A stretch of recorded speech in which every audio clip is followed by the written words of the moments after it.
الازہر والوں نے اعلیٰ حضرت کا عربی کلام پڑھا تو انہوں نے ہند کے علماء کو کہا کہ اگر آپ نے تعارف نہ کرایا ہوتا کہ یہ کلام ہندی کا ہے تو خدا کی قسم ایسی فصاحت یہاں عرب والوں میں نہیں ہے جو ہند میں رہ کر احمد رضا کے قلم کیا۔ کوثر نیازی نے اپنے ایک خطاب میں کہا کہ میں نے دنیا جہاں کی کتابیں پڑھی اور میں یہ سمجھتا تھا کہ میں علم کا سمندر پی چکا، لیکن میں نے احمد رضا کو نہیں پڑھا، اس کی وجہ کہ میں اس مکتبہ فکر کے مدرسے میں پڑھا تھا جہاں احمد رضا خطرے کی علامت تھا، جہاں احمد رضا کا نام لینا روا نہیں تھا، جہاں احمد رضا کو بدعتوں کا بانی کہا جاتا تھا، جہاں احمد رضا کو رضا خانی مذہب کا بانی کہا جاتا تھا، اس لیے میں نے احمد رضا کو نہیں پڑھا۔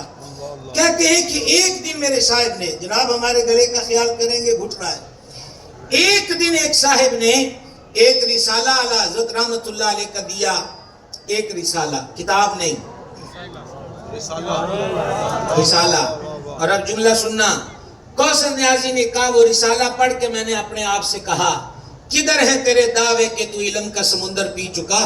تو ابھی علم کے سمندر کے ساحل پہ سیپیاں تلاش کر رہا ہے، علم تو یہ ہے جو احمد رضا نے لکھا۔ عشق محبت، عشق محبت، عشق محبت، عشق محبت، علم حکمت، علم حکمت، علم حکمت، علم حکمت۔ ہاں جی بھائی صاحب کو بات کی سمجھ آئی ہے؟ احمد رضا کو سمجھو، احمد رضا کو پڑھو، حسب ضرورت نہیں۔ سمجھ رہے ہیں؟ لائنیں کاٹ کاٹ کر کے یہ اس پہ چسپاں ہوگی، یہ اس پہ چسپاں ہوگی۔ احمد رضا کے ہو جاؤ، دل جو سیاہ ہیں وہ بھی پر نور ہو جائیں گے انشاءاللہ الرحمن۔ کو بات کی سمجھ آئی ہے؟ ایک قدم آگے چلیے۔ سبحان اللہ۔ میں آپ کو حیران کر دینے والا مسئلہ آپ کے سامنے رکھنا چاہتا ہوں، لیکن میرا بنایا ہوا نہیں ہے، یہ ہے فتاوی رضویہ میں ہی ہے۔ سبحان اللہ، کیا بات، کیا بات ہے کہاں پر؟ بولے بولے بولے۔ فقہاء میں یہ مسئلہ مختلف ہی رہا کہ جس جانور کے کان نہ ہو یا جس جانور کی دم نہ ہو اس کی قربانی ہو سکتی ہے کہ نہیں۔ آپ اندازہ کریں کہ امام محمد اور امام ابو حنیفہ رضی اللہ عنہما کے بیچ بھی یہ مسئلہ مختلف ہی ہے، یعنی دونوں اس پر متفق نہیں ہیں۔ اب یہ چلتے چلتے مسئلہ اعلیٰ حضرت کے دور میں پہنچا ہے، ایسے ہی مجتہد نہیں کہتے۔ کیا بات ہے، کیا بات ہے۔ یہ مسئلہ جب امام اہل سنت کے دور میں آیا تو میرے امام قدس سر العزیز نے احادیث کو کوڈ کر کے فرمایا۔ آپ نے فرمایا کہ جب حدیث شریف میں یہ آ گیا ہے کہ جس کا جو کان کے اندر نقص پیدا ہو گیا یا دم جو ہے اس کی نفس سے زائد کٹ گئی تو پھر کیا ہوگا کہ اس کی قربانی جائز نہیں ہے، قربانی جائز نہیں ہے۔ آپ توجہ میری طرف رکھیں گے نا، قربانی نہیں۔ تو اعلیٰ حضرت امام اہل سنت نے استدلال کیا، اس کو کہتے ہیں مسائل کی تنقیح کرنا اور صحت مسئلہ سے لوگوں کو آگاہ کرنا۔ للی فقیر نہیں ہے علم کی دنیا میں احمد رضا، یعنی جو بات ہمارے ائمہ فقہ کے پاس ادھار تھی اس ادھار کو چکایا ہے میرے اعلیٰ حضرت۔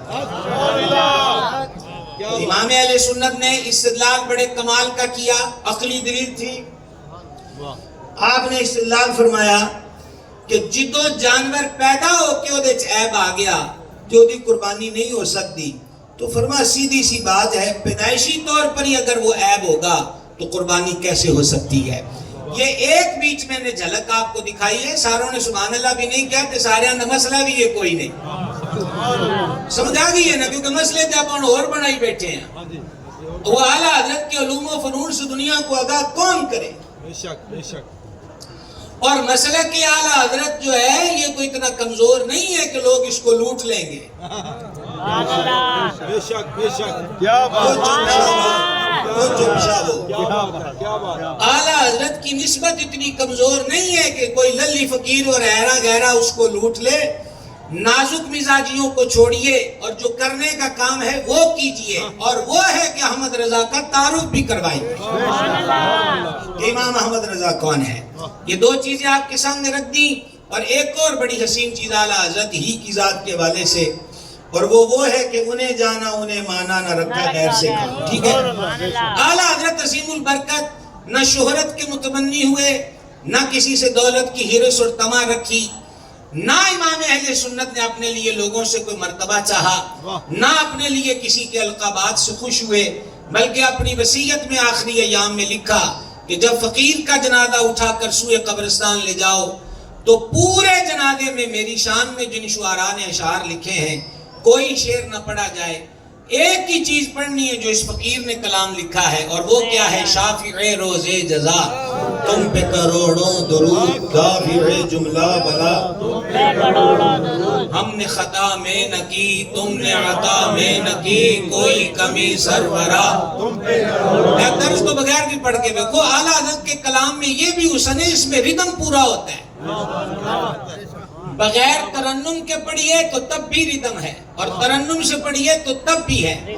اور پھر امام عرض کرتے ہیں کہ ایک طرف آدائے دین ایک طرف حاسدین، بندہ ہے تنہا شاہ تم پہ کروڑوں، اور جب ادھر سے دست کرم آیا نا کہ تینوں ہے نا حاسداں تے دشمناں تو کابرن دی کیڑی لوڑ ہے، تو پھر امام نے کہا کیوں کہوں بے کس ہوں میں، کیوں کہوں بے بس ہوں میں، تم ہو میں تم پہ فدا،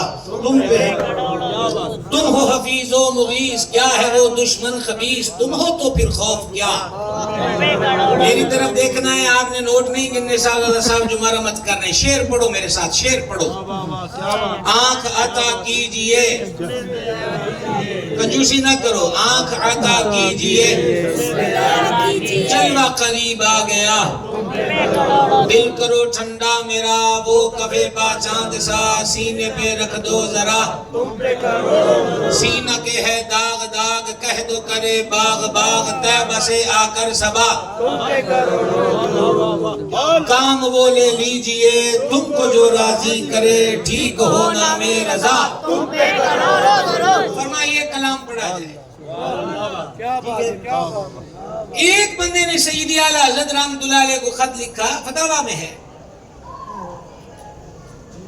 فتاویٰ شریف میں ہے، اس نے لکھا کہ یہ سوال اس کا جواب دیجئے، اور اینڈ پر اس نے اپنی کرتوت بولی، اینڈ پر اس نے لکھا کہ بلا کسی کی روح رعایت کے مسئلے کا جواب دیا جائے۔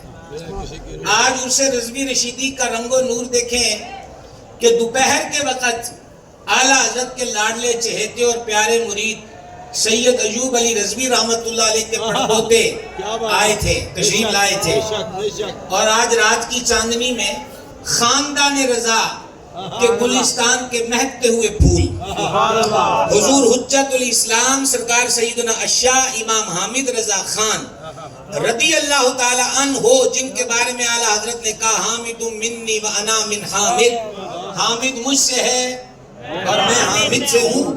اور وہ حجت الاسلام کے لوگ مطالبہ کرتے تھے کہ اعلیٰ حضرت ایک مناظرے میں خود آئیں، تو آپ نے سیدی اشاہ حامد رضا کو بھیجا اور فرمایا کہ بھیج تو حامد رضا کو رہا ہوں، پر تم یقین رکھنا کہ تمہارے پاس احمد رضا ہی آیا ہے۔ تو اولاد سیدی اشاہ حامد رضا خان سے ہمارے سروں کے تاج، آنکھوں کی ٹھنڈک، ہمارے لیے لائق صد تکریم حضور والا جا گرامی قدر پیر طریقت حضرت صاحبزادہ والا شان فرحت حسن رضا خان صاحب نوری۔ اچھا نوری کیوں ہے؟ کہ آپ مرید ہیں شہزادہ اعلیٰ حضرت حجت الاسلام مفتی اعظم عالم اسلام سرکار سیدی مصطفیٰ رضا خان نوری، پیدائشی ولی ہے خاندان رضا، اور یہ بات چلی ہے تو پھر ادھار کیوں رکھیں؟ آپ کے والد ماجد حضرت قبلہ والا مرتبت شوکت رضا خان صاحب نوری رحمت اللہ تعالیٰ علیہ بھی سمندری شریف تشریف لاتے تھے، اور عرس محدث اعظم رضی اللہ تعالیٰ عنہ میں تو ان کی زیارت ہوتی ہی تھی۔ بے شک کیا بانک پن، کیا حسن، کیا جوبن، کیا چمکتی چاندنی، کیا ہونٹوں کی گلابی، اور کیا سر انور پر وہ سفید ٹوپی کا حسن، سبحان اللہ. یعنی دور سے وہ قد و قامت دیکھ کر دل کو قرار ملتا تھا کہ خاندان رضا کا ایک پھول ہماری طرف بڑھ رہا ہے. بے شک بے شک. یہ وہ گھرانہ ہے کہ ہمارے دادا مرشد قطب زمن محدث اعظم ابو الفضل محمد سردار احمد قادری رضوی چشتی رضی اللہ تعالی عنہ جب بھی کراچی تشریف لے جاتے تو حضرت قبلہ شوکت رضا خان صاحب کے ہاں ضرور قدم رنجا ہوتے. سبحان اللہ. وہ آپ کا سفر کہ جو سفر آپ کا آخری سفر کراچی کا تھا اور پھر آپ نے وہیں وصال فرمایا، اس سفر نے جب کہ طبیعت پر کئی مرتبہ جس کو لفظ بے ہوشی کہا جاتا ہے وہ طاری ہو جاتی اور دو بندے بازو سے پکڑ کے سہارے کی خدمت پیش کرتے، تو ایسے میں پھر کہاں آپ کے گھر میں آمد ہو سکتی تھی. تو حضرت قبلہ شوکت رضا خان صاحب یعنی حضرت قبلہ فرحت رضا خان صاحب کے والد اقدس محدث اعظم کی زیارت کو وہاں پہنچے جہاں آپ کا علاج معالجہ تھا. تو جب یہ گئے تو انہوں نے سلام ہی کہا تو محدث اعظم نے آنکھیں کھول دی. پیر خانے سے پیار کیا ہوتا ہے کوئی مرشدی سردار احمد سے سیکھے. کیا بات کیا تو بات. انو بھی عرض ہے خشکے نہ ریا کرو، کیا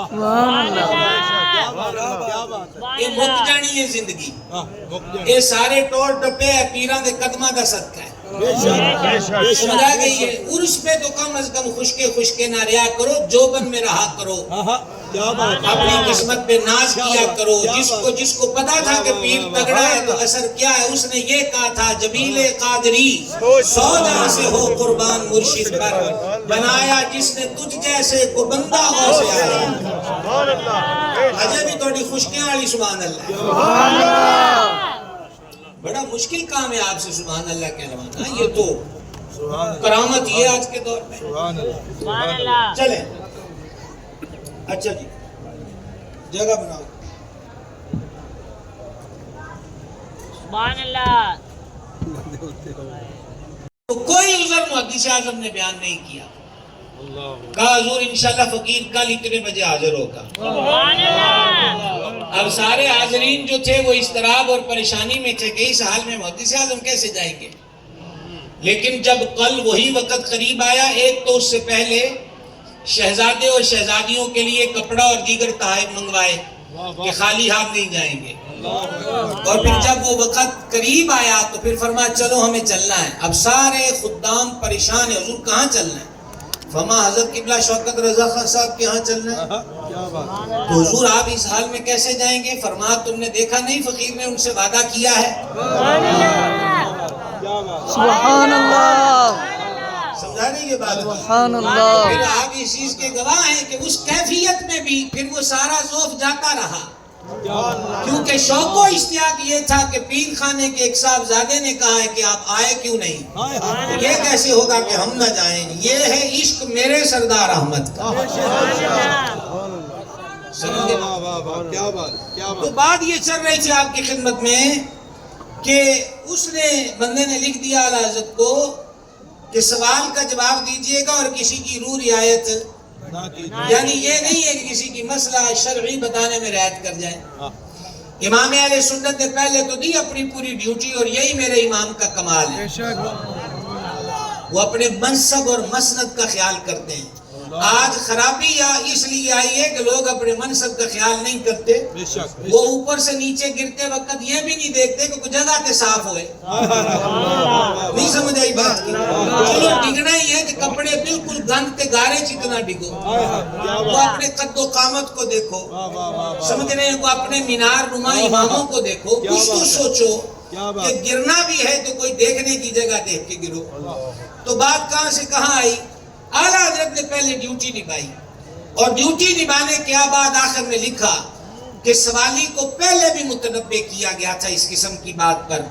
آج پھر کہا جاتا ہے کہ پہلے تو شروع میں لکھ دیا. کیا فرماتے ہیں علماء دین و مفتیان شرع متین بیچ اس مسئلہ کے، اور اینڈ پہ لکھتے ہو کہ کسی کی روح رعایت نہ ہو. جب مسئلہ تم نے دین کے مفتی سے پوچھا ہے تو وہ دین کا مفتی کیسے ہو گیا جو کسی کی روح رعایت کرے؟ مسئلہ تو شریعت کا ہے، لیکن آگے میرے امام کی عاجزی کا عروج دیکھیں۔ اعلیٰ حضرت نے فرمایا اس حرکت سے باز آ جاؤ، اور اگر باز نہیں آنا تو شروع میں آئندہ سوال میں یہ نہ لکھنا کہ کیا فرماتے علماء دین و مفتیان شرع متین، بلکہ صرف اس فقیر احمد رضا کا نام لکھ دینا۔ یہ عاجزی کا عروج ہے۔ چلیے لائل پور حاضری دیں خطب عالم محدث اعظم اور گنج بخش علم سرکار سیدی ابو الفضل محمد سردار احمد قادری رضوی چشتی قدس سر العزیز۔ کتنے سالوں سے ہم آپ کو بتا رہے ہیں کہ داتا صاحب نے ان کو لائل پور میں بٹھایا۔ آواز کمزور ہے۔ لائل پور میں ان کو حضور سرکار سیدنا داتا گنج بخش فیض عالم رضی اللہ تعالیٰ عنہ نے بٹھایا، اور جب لائل پور میں بٹھایا تو کوئی مکان نہیں، کوئی محل نہیں، کوئی کوٹھی بنگلہ نہیں۔ اس راجیہ کی بلڈنگ میں محدث اعظم کا قیام، اور جہاں آج جامعہ رضویہ ہے اس جامعہ رضویہ کی جگہ پہ ٹینٹ لگا ہوا ہے، اور اس کے نیچے اعلیٰ حضرت کا نائب اور داتا صاحب کے فیض سے جھولیاں بھر کر آگے بانٹنے والا محدث اعظم سنیوں کا سردار یاد رکھیے جو ہمارے شیخ کریم نے فرمایا، حضور نائب محدث اعظم کا طریقہ، حضور محدث اعظم کا طریقے بھی لوگ حسب ضرورت ہی آج لیتے ہیں۔ اللہ تعالیٰ کو خلوص عطا فرمائے۔ ہمارے شیخ کریم کا طریقہ، آج دوپہر کو بھی پروفیسر عطا الرحمان صاحب نے ایک بڑی کمال کی بات بیان کی کہ شہزادہ اعلیٰ حضرت حضور مفتی اعظم عالم اسلام سرکار سیدنا شاہ مصطفیٰ رضا خان نوری رضی اللہ تعالیٰ عنہ آپ سے مصباح العلوم مدرسے کے طلباء ملنے آئے، مبارک پور مدرسے کے۔ مبارک پور مدرسہ ہے جو اس کے محدث مبارک پوری ہیں، وہ حضور محدث اعظم کے کلاس فیلو ہے۔ تو وہ یہ فرمایا کرتے تھے کہ ہم نے دور طالب علمی میں بھی حضرت محدث اعظم جیسا تقویٰ کسی کا نہیں دیکھا۔ سبحان اللہ، آپ گھر بھی جا کے کہیے گا سبحان اللہ، پھر کہیں سبحان اللہ۔ تو طلباء نے گزارش کی شہزادہ اعلیٰ حضرت سے کہ ہمیں کو وصیت کیجئے، نصیحت کیجئے۔ امام اہل سنت کے لخت جگر ہمارے آقا نعمت حضور مفتی اعظم عالم اسلام نے فرمایا، غوث اعظم محبوب سبحانی رضی اللہ تعالیٰ عنہ کی سنت نہ چھوڑنا۔ سبحان اللہ، سبحان اللہ۔ عرض کی حضور غوث پاک کی سنت کون سی ہے؟ کہا حیرانگی ہے، مبارک پور میں پڑھتے ہو اور غوث پاک کی سنت کا نہیں پتا؟ اب آپ کو بھی بتائیں کہ حضور مفتی اعظم نے غوث پاک کی کون سی سنت بتائی؟ سبحان اللہ۔ اور جو میرے پیر بھائی بیٹھے ہیں، آپ سارے مجھ سے سینئر ہو، میں ماڑا سا بندہ ہوں، درس الزامی بھی نہیں پڑھا ہوا اور بالکل ان پڑھ اور جاہل سا آدمی ہوں، بس 2 لفظ مجھے بولنے آتے ہیں، اور اس لیے بولنے آتے ہیں کہ مجھے بولنے کے لیے میرے پیر نے کھڑا کیا تھا۔ بات کی سمجھ آ گئی ہے؟ اور یہ ہم نہیں بولتے، ہمیں بولنے کے لیے جس نے کھڑا کیا ہے، اور ایسا کھڑا کیا ہے کہ ہم آج تک بول رہے ہیں اور جب تک وہ چاہیں گے بولتے رہیں۔ ٹھیک ہے، گزارش میں آپ کی خدمت میں یہ کر رہا تھا کہ آپ سارے سینئر بیٹھے ہیں، لیکن کبھی جونیئر کے لیے ویسے ہی شاباشی کو بندہ سبحان اللہ کہہ دیتا ہے۔ اور شہزادہ اعلیٰ حضرت نے، یہ جملہ سنیے گا، شہزادہ اعلیٰ حضرت نے، میاں یہ چھوڑ دیجیے پلیز، خلاص، شہزادہ اعلیٰ حضرت رضی اللہ تعالیٰ عنہ نے جو وظیفہ بتایا، وہ میرے پیر بھائی سنو، یاد آئے گا کہ کوئی اور بھی یہ وظیفہ بتاتا تھا۔ حضور مفتی اعظم سرکار نے مبارک پور مدرسے کے طلباء سے فرمایا وہاں پڑھتے اور تمہیں یہ نہیں پتا کہ غوث پاک کی سنت کیا؟ حضور پھر بھی فرما دیں، فرمایا دین کا علم پڑھنا اور پڑھانا۔ سبحان اللہ، سمجھا کہ دین کا علم بولے پڑھنا اور پڑھانا۔ وہ یاد آیا کہ نہیں آیا؟ یہی سراپا قدس، یہی اسٹیج کے پیچھے وہ کمرہ جس میں وہ طلعت فرما ہوتے تھے، اور کبھی اس برآمدے میں تو مسجد کے اندر عرس کی تقریبیں پر نور ہوتی تھی، تو سب وہاں سے اپنے اپنے فرائض سر انجام دے کر پھر ادھر ہی حاضر ہوتے تھے. تو سلام ہو رہا ہے، کوئی رخصت ہو رہا ہے، تو بندہ خدا کوئی مدرسہ شروع کیا کہ نہیں؟ اور حضور بس جگہ لے لینی ہے تے پھر نہ جی بندیاں نہ گل ہوئی ہے تے پھر مدرسہ فرماتے چھوڑو، بلڈنگ کا نام مدرسہ نہیں ہوتا. یہ ہمارے یہ صاحب عرس چھوڑو، بلڈنگ کا نام مدرسہ نہیں ہوتا. پڑھانے والا استاد اور پڑھنے والا طالب علم جہاں بیٹھ جائے وہی مدرسہ ہوتا ہے.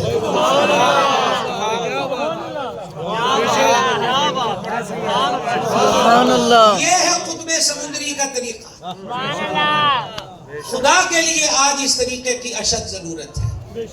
اور پھر ہمارے شاعر یہ بھی فرماتے تھے تسی بلڈنگا کیڑی گلو لب دیو مسجد کا دے واسطے. سمجھ گئے؟ اب اگر ہم پہلے دن یہ کہیں کہ مدرسہ ہم بنائیں وہ 5 سٹار اور طالب علم پہلی کھیپی مصر سے پڑھنے آئے تو خواب تو اچھا ہے، تعبیر اللہ جانے کب ہوگی. لیکن عرض یہ ہے کہ یہ جو چھوٹے چھوٹے بچے آتے ہیں صبح اور شام کے وقت، تو ان کا بھی تو مدرسہ لگتا ہے نا. بولے گی تھوڑا سا. آپ نے ہمارے مرشد انور کا طریقہ نہ دیکھا؟ 2 سال میں 40 روزہ دورہ تجوید و قرات، 40 دن میں قاری بنو اور سند لو. ایک 15 شعبان کا جمعۃ الوداع اور دوسرا 15 جون سے 20 جولائی تک، دونوں میں